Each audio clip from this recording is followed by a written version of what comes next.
I'm Zoe, 21, dubbing myself a writer for now.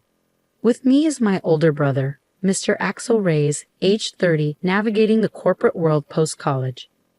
We lost our parents tragically in a car accident when I was in ninth grade. The shock threw me into a deep depression, rendering me a recluse, unable to attend high school. Thanks to my brother's unwavering support, I sought help and gradually regained my footing. Our parents' passing left my brother, fresh out of college, shouldering the responsibility of caring for me. Amidst his own challenges, he took on household chores and supported me emotionally.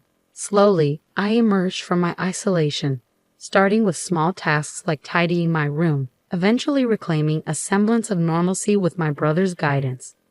Now, we reside together in our childhood home, dividing household duties.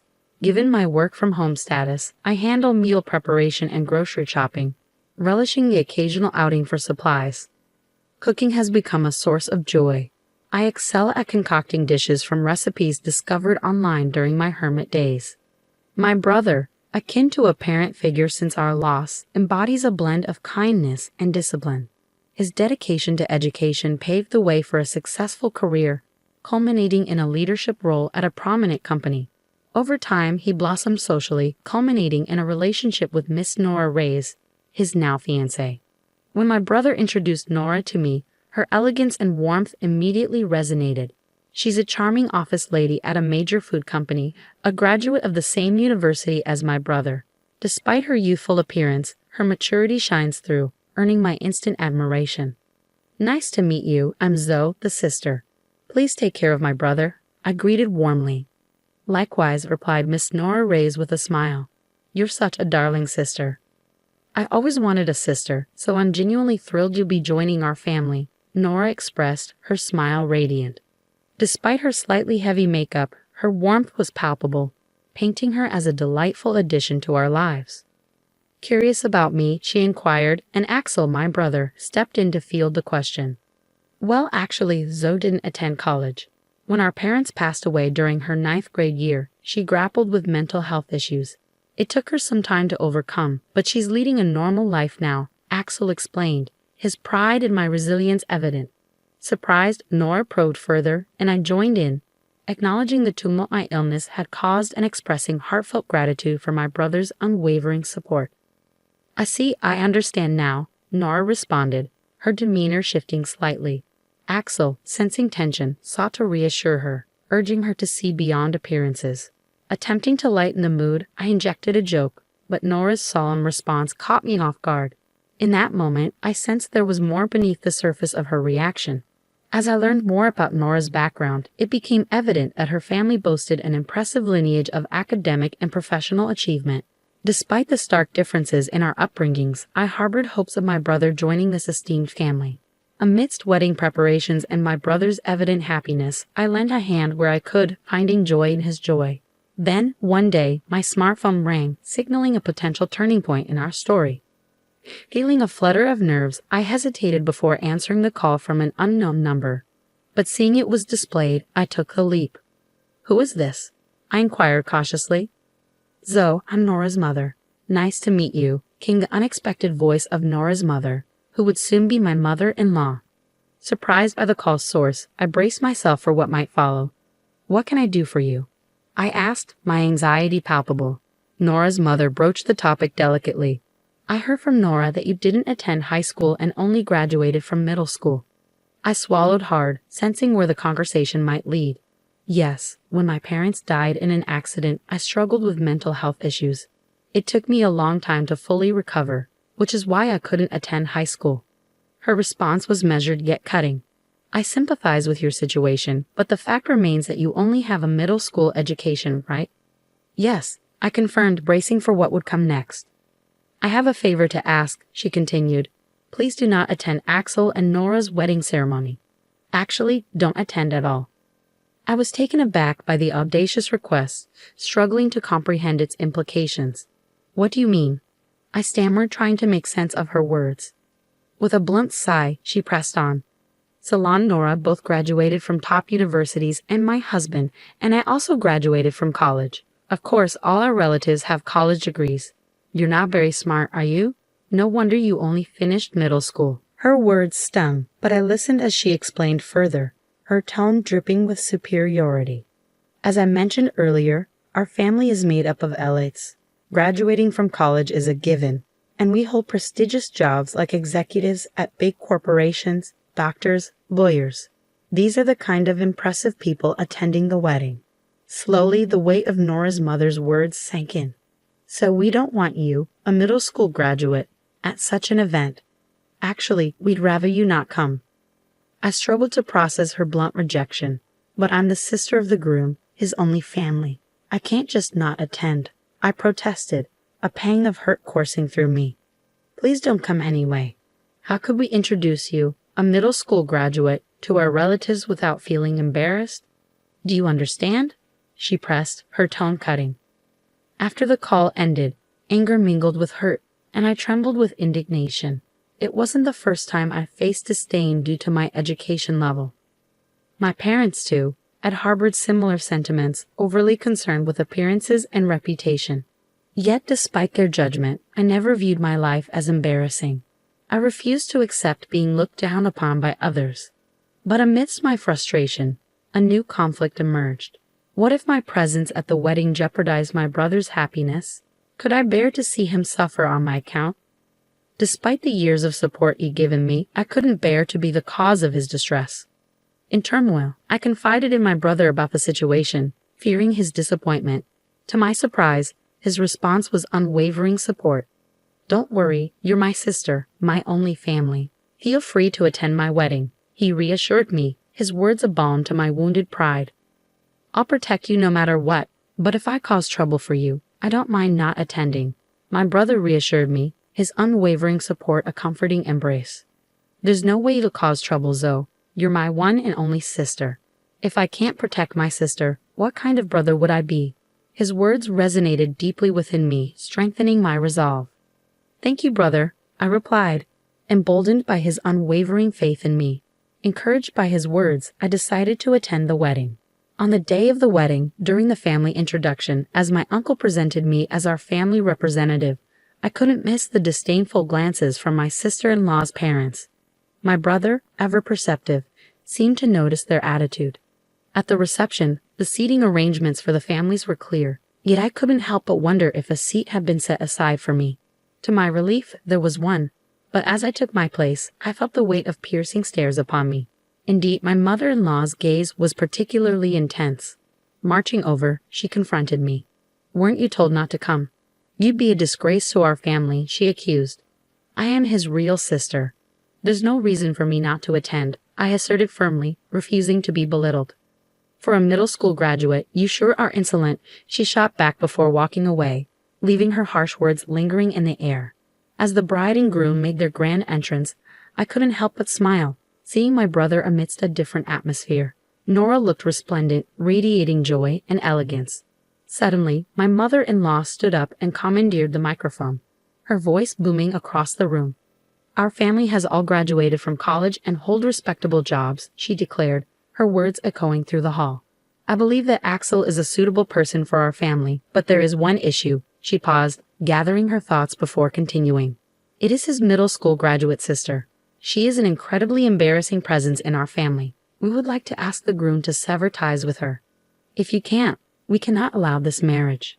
The room erupted into commotion, but my mother-in-law ignored it, turning to my brother with a demand. "Axel, can you swear to do that here? Swear to cut ties with this embarrassing middle school graduate sister and become a part of our excellent family." With a nod from both the bride and father-in-law, she handed the microphone to my brother, her expression triumphant. Taking a deep breath, my brother addressed the assembly. "Indeed, my sister is a middle school graduate, but she is my only blood relative, my family since her parents have passed away. I can't sever ties with her. I apologize to all of you who have attended today, but I will cancel the marriage and consider this relationship with this family as non-existent. This is my answer." With that, he slammed the microphone down and came straight to me, his smile refreshed. "Zoe, I'm sorry for causing trouble. There's no need for us to be here. Let's go home." Later, I heard from relatives that the reception was canceled because the groom left halfway through. The bride burst into tears, and her parents were scolded by their relatives. forced to apologize on their hands and knees and return the gift money. My uncle contacted my brother afterward, admitting that while his attitude at the reception wasn't praiseworthy, he would have severed ties with him if it had continued. He offered to pay a suitable amount of consolation money and have the bride's side bear all the expenses for the ceremony. But my brother refused, insisting on a sincere apology for his sister. After a while, a meeting was arranged at our home for post-settlement discussions. Determined to assert myself, I steeled my resolve for the meeting with my former in-laws. Only 3 of them showed up, my ex-sister-in-law and her parents. They handed my brother some money as a gift, labeled as an inconvenience fee, and offered apologies for the rudeness of the reception. However, their words lacked sincerity, tinged with reluctance. My ex-mother-in-law muttered statements like, "We should have investigated more thoroughly. If we had, this wouldn't have happened," showing no genuine remorse. Likewise, my ex-father-in-law echoed similar sentiments, blaming my brother for not disclosing details about me from the start. Anger simmered within me as I executed my prepared plan. Addressing my ex-father-in-law directly, I remarked, "Well, you're not really my stepfather anymore, but for convenience I'll call you that. You work at Rainbow Publishing, right?" He glanced at me with a hint of disdain. "Yes, I do. I'm a director there. What about it?" I held his gaze, my resolve unwavering. "I work with Rainbow Publishing, but I can't bring myself to support a company where you are. I want to terminate the contract, if at all possible." He brushed off my words with arrogance, claiming, "I don't care. There are plenty of workers. It won't have any impact." "Understood. I'll quit immediately, and I'll sign a contract with your rival company," I declared, refusing to be intimidated by his demeanor. With my ex-father-in-law's arrogance on display and my peripheral vision catching the stunned expressions of the others, I stood firm, determined to assert my worth and reclaim my dignity. I dialed the editor at Rainbow Publishing to inform them of the contract termination. There was a stir on the other end of the phone, but I remained resolute, conveying my message before hanging up. Without delay, I contacted the rival company to express my intention to proceed with a contract. Despite my actions, my ex-father-in-law retained his smug demeanor, while my brother, still bewildered, glanced nervously around. Eventually, a call came through to my ex-father-in-law's smartphone. "Hello," he answered, his tone shifting as he listened intently. "It's me." "Yeah? What? The president? What's going on?" His expression paled as he whispered into the phone, and upon ending the call, he turned to me with a newfound gravity. Are you the popular author, Yes Ray?" he inquired, his tone incredulous. "Well, yeah. Yes Ray is my pen name for light novels." "So what?" I replied evenly. "Wait, you mean our president said a popular author is breaking the contract with us, and it's my fault?"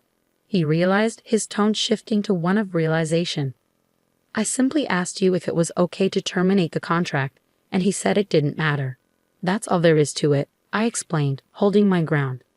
He sighed heavily before continuing, "I apologize. You're in a late, right? Isn't it embarrassing for you to deal with a middle school dropout like me? Sorry." With his apology, I felt a sense of closure, knowing that my decision was acknowledged, albeit through unexpected circumstances.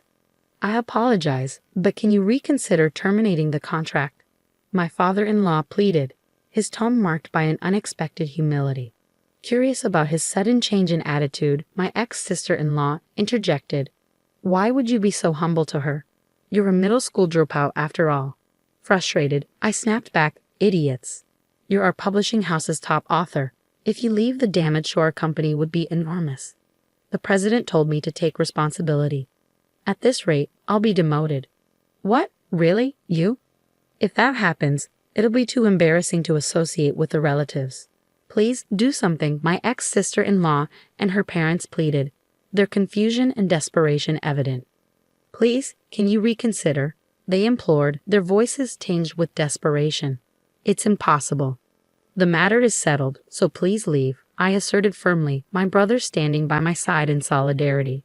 "Then please leave as requested," my brother added, his smile brightening as we watched the 3 of them leave, their shoulders slumped in defeat. After their departure, my brother turned to me with a newfound admiration. "You're a popular author? I didn't know that." Well, I used a pen name when I posted a work I wrote last year online. It got good reviews, and Rainbow Publishing offered me a contract. I've been making quite a bit of money, I explained, a sense of pride swelling within me. My brother's smile widened, a rare sight in recent times. And so the broken engagement was resolved. My ex-sister-in-law seemed to be seeking another partner, but no one would approach her since the incident became widely known. She eventually became reclusive and quit her job. As for my ex-father-in-law, being blamed for my contract termination led to his demotion to a regular employee. Unable to endure warehouse work, he resigned. My ex-mother-in-law faced harsh criticism from her relatives for her disgraceful behavior at the wedding reception and was no longer recognized by her once proud and accomplished family. It serves them right, I thought, grateful for the support of my new publisher. My popular work was turned into a comic, and its popularity soared once again. Now there's talk of an anime adaptation. My brother buried the memory of the wedding as a dark history and focused on working hard. Our days returned to being peaceful, and though I still racked my brain over creating light novels, I found happiness in the repetition of these peaceful days.